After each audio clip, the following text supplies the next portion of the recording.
before we went to lunch, what were we talking about? There's two types of training. What two types of training are there? Group and individual. Now, before we went to lunch, we were talking about group training, weren't we? Now, here's the thing when it comes to group training. What I want to know is how many of you guys, when you started, because a lot of us started in sales and we worked our way up, how many of you guys got that rock solid 3-month training program? You know, the one where the manager sat down with you each day, every day for 3 solid months, taught you everything you needed to know before you ever took your first customer. Anybody get the 3 months worth? All right, one guy. Are you sure? Never seen anybody answer yes to that, so I'm impressed. All right. Anybody get the shortened version of that? The 3-week training program, 3 solid weeks of training before you ever talk to your first customer. All right. Anybody get the 3-hour training program? Doug, go upstairs, watch all the tapes. All right. Listen, I started in 1987 and I got all 3 minutes of the training program. Some of you might remember. Now, Matt, look over there. Do you see those? Good. Those are new cars. All right. Matt, look over there. Do you see those? Good. Used cars. By the way, sir, did you bring a weapon? Don't ever come to work without one or you're fired. You got that? All right. See you next month. Make me proud. Come on, smile a little bit. How many of you guys remember the 3-minute training program? All right, fine. Now, when we got the 3-minute training program, was that everything we needed to get to the next level? That was like a question. Help me out. Probably not. All right, fine. I want to talk to you about brand new salespeople, and then we're going to get back to group training here. What's the enthusiasm like on a brand new salesperson? Low or high? It's high. Come on, the brand new guy, you just hired him, doesn't know nothing about nothing. All he knows is, man, those are nice cars. Right? Okay, fine. What's the skill level like on a brand new salesperson? High or low? Yeah, it's low. All right, good. Now, here's the thing. Their enthusiasm starts high and their skills start low. And if we're not training them every day with group training and individual training, where do they pick up their training? Yeah, outside in the huddle. Right? You know the most positive place in the dealership? You're going to love working here. I got to tell you what, we have the best management team on the planet. The new car manager orders all the right inventory, advertises just right every single weekend. Our used car manager steps up on all the trades, and where we work, there's never a wait for finance. Is that what they're talking about out there? No, absolutely not. Now, keep in mind, those folks in the huddle, they are really nice folks. How do I know that? I started plenty of huddles. Okay, good. Who's normally hanging out in the huddle? The most or least productive salespeople at your dealership. All right, so I'm going to call them 6, 8, 10 cars a month. Now, here's the good news, though. At every dealership, there's always one person that volunteers to become the DOT. Can anybody help me out and knows what the DOT is? Helmy knows. Here, let me help. Director of Training. I'd like you to think about this for a second. Who normally volunteers to become the director of training at your dealership? The 6, 8, or 10 car month salesperson? Why is it always the 6 car month salesperson? They have more time than anyone else to teach you everything you've never needed to know about how to sell cars. No. Let me see if I understand it right. You were in the business for 2-3 weeks, and you had a customer come in and look at an Escalade with all the bling I keep hearing about, right? And some customer said, can you keep my payments around $250 a month? And in the beginning, you didn't know, and you said, no, it's probably going to run a lot higher than that. They ended up leaving without buying. You're like, what happened? So you go back to the huddle. The director of training walks up and says, what happened to that guy? Oh, that guy? Must be snowing up north. All the flakes are blowing in. Hold on. He said, that guy was crazy. Man, he wanted to buy all the bling for $250 a month. I told him it was going to run more. The director of training says, no, no, no. Next time you say, if I could get your payment to $250 a month, would you buy it then?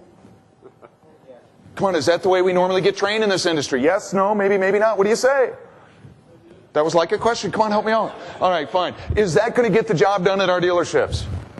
Absolutely not. Okay, so we talked about change. Change is an ongoing, what was the word? Process. You remember that, right? How long does it take to create good, effective change per skill? Give or take. 30, 60, 90 days. Is that right? We all remember that. Now, we were talking about how to hold a great group training meeting. How often daily should we train? How long should a 1-hour training meeting last? Good, we're getting good. All right, fine. I think we're on something like number 3. We should absolutely make up the meeting as we go. What does it say? Number 3, page 57. Come on, flip forward with me. Where were we? We should what? Make it up as we go or be prepared? All right, fine. Joe Frazier. Smoking Joe Frazier. Anybody recognize that guy? You can prepare a plan for a fight or for a life. When the action starts, you're down to your reflexes. That's where your practice shows. If you've cheated on your practice in the darkness of the morning, you'll be found out under the bright lights of the competition. Come on, that's a good quote for Smoking Joe, isn't it? Somebody once said, was that before or after the bout with the Aldi? I don't know. It was tough. All right, here's what I'm trying to get at, is that if you're not prepared for a training meeting, is it safe to say the yeah but brothers in the back row? How many of you guys got yeah but? Yeah, but Doug, what about? Hey, but what about? Yeah, but. Come on, who's got yeah but brothers hanging out in the back row? That's where they all sit. Sorry, guys. Just kidding. Here's the thing, is somebody somewhere is going to get out their submachine gun and try and blow you full of holes as a trainer. Is that right? But what about when a customer says this, says that? And if you cannot defend yourself successfully, is it safe to say they will not buy into what you're teaching? Come on, yes or no? Yes. All right, be prepared. All right, number 4, save time by planning one meeting and then one meeting only. No. By planning a series of meetings. Planning a series of meetings. Plan out a series of meetings. Because, you know, a lot of us, well, first of all, I want to know, how did you get to where you're at right now? Were you the average bear, or were you a little smarter than the average bear? Smarter than the average bear. You learned faster. You were smarter than everyone else around you, which is probably why you got promoted in the first place. Now, quick question. If I keep promoting the cream of the crop up to management, what does that leave on the floor? Easy. But yeah. How come we keep getting so frustrated? Because salespeople that don't learn as fast as we did, you think because you taught it to them once, they mastered it? Let me remind you about first grade. Okay, here we go. We're going to learn the alphabet. Listen up. Here we go. A, B, C, X, Y, Z. Good. Let's talk about calculus. If I remember right, we spent an entire year just learning the letters themselves. We spent the year after that making 3-letter words, and we spent the year after that making 3-word sentences, and you're going to cover the sales training process in 12 minutes, and you expect them to learn it because you told them the once? Do you all get the problem there? Repetition is the mother of learning. Agree, disagree? All right, fine. So what we want to do is number 5. If you're going to train on a skill, make sure you have mastered that skill before the meeting so that you can demonstrate it effectively. Underline, highlight, circle, or whatever, that word, demonstrate it effectively. See, the key to group training meeting is to be able to demonstrate whatever skill it is you're teaching. Now, earlier today, we talked about a skill that was something like staying off price out on the lot. When I teach it, I use the words answer, switch, questions.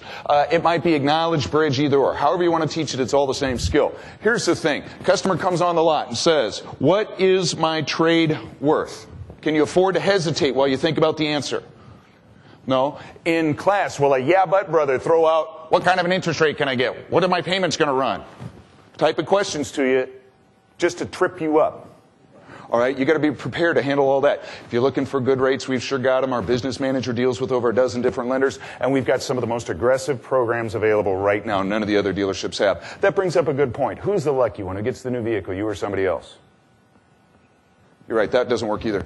Come on, do we have to be good at it in order to be able to teach it? Yes. All right, good. So, number 6, what if you botch it up? Don't sweat the small stuff. Don't sweat the small stuff. Now, should we be prepared, give or take? Come on, should we be prepared? Should we be able to demonstrate the skill? Remember, the definition of a leader. If you want to be a good, effective leader, don't you at least, by definition, have to be one step ahead of the follower? All right? And if you botch it up, just go ahead and tell them, look, I botched it up. No big deal. Be honest with them. So many of us let our egos get in the way. We make a mistake, and then we try and gloss it over. Is it safe to say that out of a room of 50 people, if I botch it up, maybe only 10 out of the 50 caught it? Is that right? But did 10 people just completely opt out of training because you didn't fess up and admit you made a mistake? Come on, you all get that? All right, fine. Don't sweat the small stuff. Okay, and let's see. I think Helmy was just talking about this. Number 7, don't mix oil and water. Don't mix oil and water. Training meetings are training meetings. Okay, fine. Now, listen, I don't want to belabor the point, but if I stand up in front of you and I go, all right, guys, here's your chargeback slips. You ever had that meeting? I've been in that meeting. Yeah, the engine dropped out. Here's your $250 of your share. Now, I forgot. Where did I inspect the engine as a salesperson? But you charge them back anyway. It's just part of the commission. No big deal. Is anybody at all going to be willing to listen to you if you beat them about the head and shoulders right before a training meeting? All right, pop quiz. When does the parachute work best? When it's open. It's a trick question, right?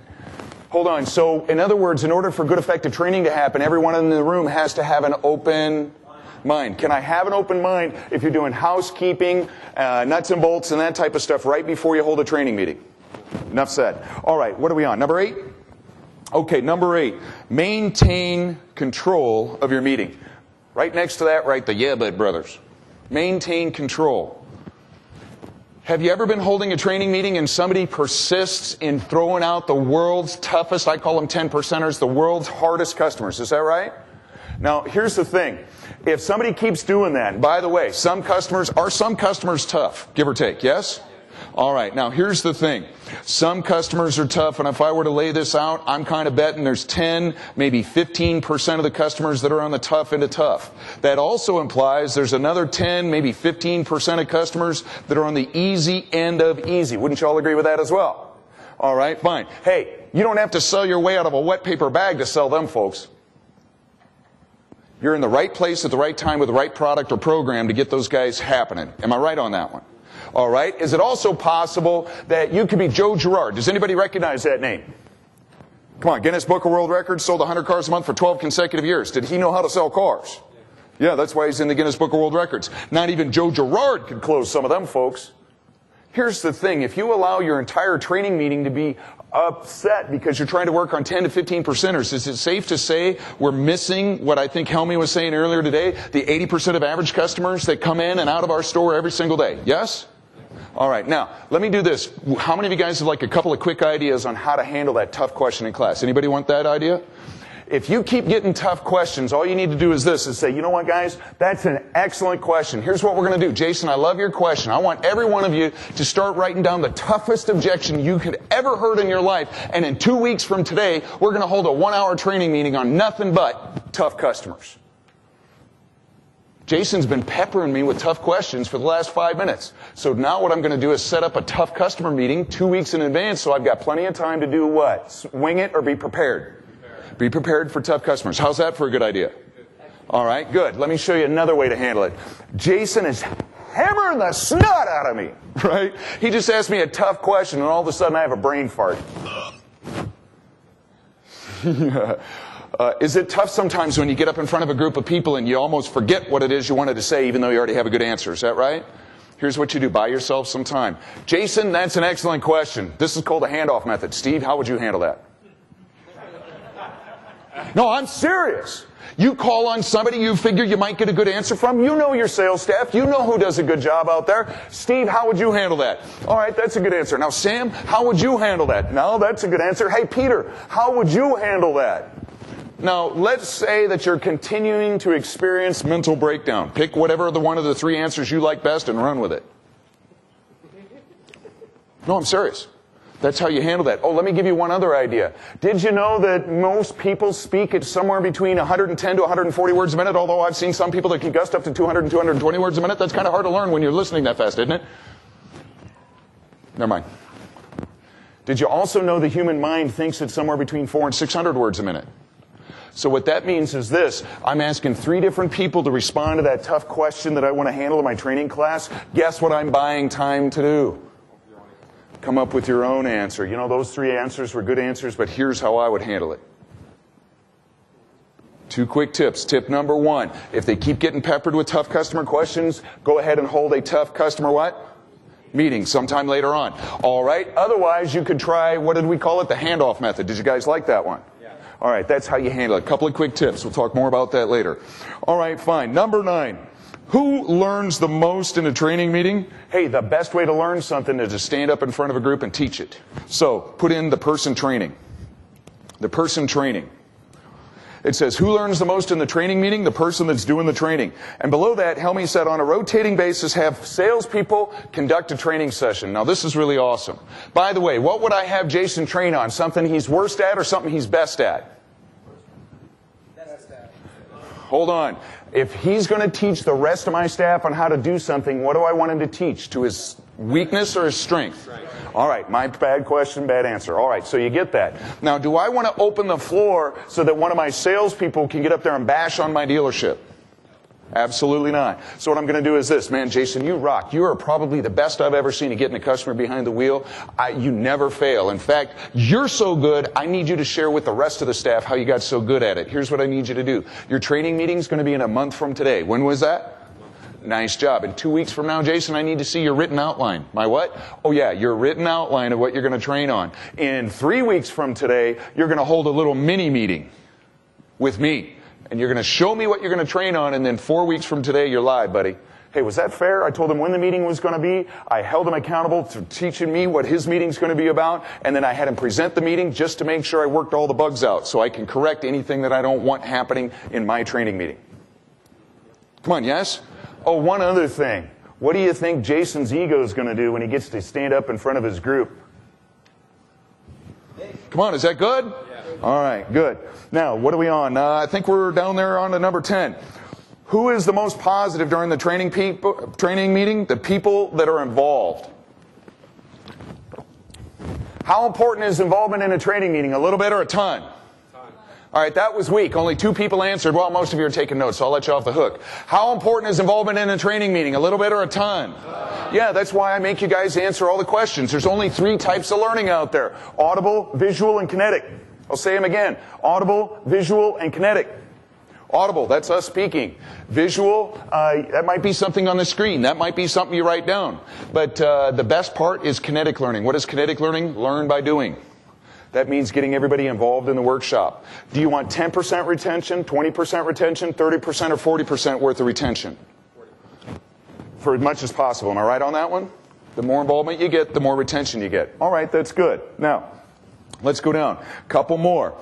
Number 11, challenge your people. Challenge your people and underline, assign homework. Homework! Man, there's that word. Come on, how many of you haven't done homework since high school? All right, that was only a couple of us. Let me rephrase that. How many of y'all didn't even do homework in high school? Yeah, there it is. That's why you're selling cars. It's all right, I didn't do any either. All right. Now, in school, did we ever once have homework? Why? Well, it works. I mean, come on, there's the best answer. Does it work or doesn't it? All right, now a quick question about assigning homework. I say, hey, listen, here's what I need you to do. I need you to write down one script on how to handle what is your best interest rate or whatever skill it is you're working on right now. And I need you to bring that back with me to training tomorrow. And tomorrow's training meeting, I go through a whole hour and I never ask you about yesterday's homework. Was that homework valuable? Absolutely not. What's that old hack in the training business? Inspect what you... All right, so if I assign homework, what's one of the first things I need to talk about when I get started the next day? Homework, because if you don't check it out, they're going to blow it off pretty quick after that. Is that about right? All right. Now, the actual learning takes place when they're doing that homework. I think Helmy was talking about instructional speaking, whatever it was. All right, that's one thing, but getting them to get the words coming out in their own words, isn't that a good way? Control those words. All right, let's do this. Number 12. Make it boring. Oh, no, fun. Make it fun. I have a word that I like to call it when I train. I call it entertainment. Now, hold on. Here's the thing. Maybe some of you guys aren't comedians. I'm not asking you to be comedians up there, but I'm asking you to make it fun. Would learning how to handle price, color, equipment, interest rate, payment objections early on in the sales process sound like an important skill? Yes. All right, here's how you make it fun. Go down to Walmart, spend 99 cents, get yourself a beach ball. Okay? On the beach ball, you know how it has the panels with the different colors on it? I forgot mine, or I'd have showed it to you. Do you know what I'm talking about, a beach ball? Then you write on there, what's my trade worth? What are my payments going to run? What kind of an interest rate can I get? The person on the phone told me 0 down to $99 a month. Can you guys do that for me? Or whatever your most common objections are. Just write it on each stripe of the beach ball. Now, John and I, we're in the same room. And what I do is I take that ball and I spin it up in the air and I make John catch it. Whatever one's pointing up, he has to handle it. Not bad? All right. So what we're going to do, the front row, we're all going to stand around in a big circle. And after I handle one, I'm holding the beach ball, and then I spin it up over here, and Evelyn catches it. Okay? Now here's the thing. Evelyn tries her best, but botches it up. Bummer. You've been voted off the island. Sit down. All right? Last person standing gets $20. Hey, have you guys ever noticed salespeople will walk around $300 commissions, but they'll kill themselves for a $5 write-up spiff? Come on, is that right? All right. Make it fun. That's all you have to do. Make it fun. Do the Silent Survivor contest. Some kind of a contest. Heck, if you watch any of these game shows, the greatest, it doesn't matter, the greatest race, whatever it is, have fun while you're up there. Who learns more? Somebody who's bored or somebody who's having a little bit of fun? Having a little bit of fun. You want to know how to really put the challenge to the test? Anybody want a quick idea on this? Go to the cashier one day, grab yourself a big old stack of $5 bills, all right, and just stick them in your pocket and start walking around the showroom. If you've been training on staying off price or whatever the skill it is, you walk right up to somebody and you say, Matt, what kind of an interest rate can I get? He goes, well, what's your credit? That wasn't maybe the best answer. So you say, man, I could have gone ahead and given you $5, but that didn't work out. Here's a 3x5 card with the correct answer. Study that, and I'll give you one more chance later today. All right, that didn't work out. Now I go up to Maricela. Did I get that right? Okay. Say it. Maricela. Okay, I don't have an accent. I can't pull that off. All right, nice though. Maricela. And I say, what kind of an interest rate can I get? And she says, you know what, Doug, if you're looking for good rates, we've sure got them. We deal with over a dozen different lenders, and we have some of the most competitive rates and packages on the planet. I'll tell you what, as soon as my manager gets free, I'll get you that information. Speaking of interest rates, did you want to go with the convenience of an automatic or go with the interactive driving experience of a manual this time? Or something like that. Come on. Come on, was that all right? You guys are still interactive driving experience of a manual? It's called a fully loaded question. I call it embedded selling. Embed the benefit right into the question, but that's something else, so we'll go back to that later. And anyways, she nailed it. Wham, there's $5. Sign the voucher. Oh, you really want to have fun? All right, I'll give you a challenge. You ask me a price, discount, trade rate, or payment question. If I don't handle it right, I'll give you an additional $5. See, a leader must be one step ahead of the follower. You just don't know how much fun your salespeople would have taking an extra $5 on you because they tripped you up when you're supposed to know this stuff. Come on, am I right? All right, good. Just a couple of quick ideas.